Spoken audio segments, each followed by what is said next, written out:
Hey everyone, welcome back to another tech tutorial.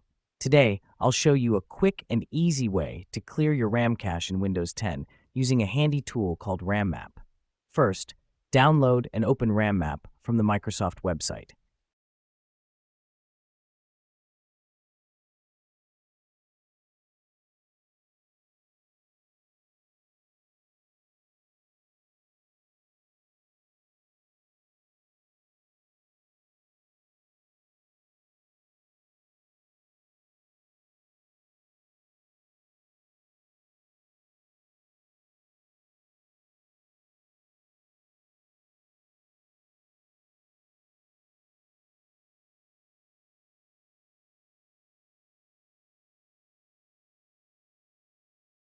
Once launched, you'll see a detailed breakdown of how your system's memory is being used.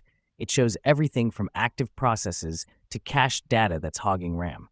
To clear the cache, click on Empty under the Empty tab. This action releases unused memory held by system files and processes, giving your PC a refresh without needing to restart.